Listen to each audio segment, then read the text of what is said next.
കേന്ദ്ര സർക്കാരിന്റെ one family one gas cylinder നയം ജൂൺ 30 പ്രാബല്യത്തിൽ വരുന്നതോടെ ഒരു കുടുംബത്തിന് HB, ഇന്ത്യൻ, ഭാരത് ഇങ്ങനെ ഏതെങ്കിലും ഒരു അംഗീകൃത കമ്പനിയുടെ ഒരു ഗ്യാസ് സിലിണ്ടർ കണക്ഷൻ മാത്രമേ അനുവദിക്കുകയുള്ളൂ.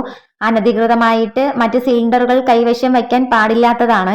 സിറ്റി ഗ്യാസ് പദ്ധതി വഴി പൈപ്പ് ലൈൻ ഗ്യാസ് സൗകര്യം എത്തിയ പ്രദേശങ്ങളിൽ ഉള്ളവർ നിർബന്ധമായിട്ടും പുതിയ കണക്ഷനിലേക്ക് മാറേണ്ടതുണ്ട്. അല്ലാത്തപക്ഷം ജൂൺ 30 ശേഷം അത്തരം മേഖലകളിലെല്ലാം സിലിണ്ടർ വിതരണം ഉണ്ടായിരിക്കുന്നതല്ല. നിലവിൽ ട്രാൻസ്പോർട്ടേഷൻ ചാർജ് ഉൾപ്പെടെ 930 രൂപ മുതൽ 980 രൂപ വരെയുള്ള നിരക്കിലാണ് സിലിണ്ടറുകളൊക്കെ തന്നെ വിതരണം ചെയ്തത്. അതിൽ തന്നെ സിലിണ്ടർ കൈപ്പറ്റുമ്പോൾ അതിന്റെ അളവും മുകൾ ഭാഗത്ത് രേഖപ്പെടുത്തിയിരിക്കുന്ന എക്സ്പയറി ഡേറ്റ് കൃത്യമായിട്ടും ഉപഭോക്താക്കൾ പരിശോധിക്കേണ്ടതുണ്ട്.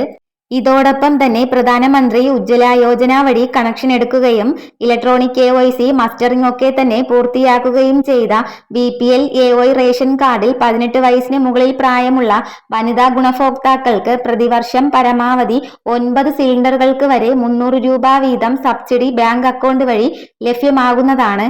പുതിയ കണക്ഷനായിട്ട് പോർട്ടൽ അപേക്ഷിക്കാൻ നിലവിൽ സംവിധാനം ഉണ്ടെങ്കിലും ഇന്ധനക്ഷാമം പോലുള്ള കാരണങ്ങളാൽ അപ്രൂവൽ ലഭിക്കാനായിട്ട് കാലതാമസം നേരിടുന്നുണ്ട്.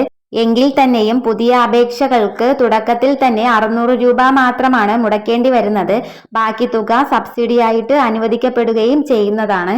ഇതുപോലുള്ള ഇൻഫർമേഷന് വേണ്ടിയിട്ട് ഈ ചാനൽ ഒന്ന് സബ്സ്ക്രൈബ് ചെയ്യണേ.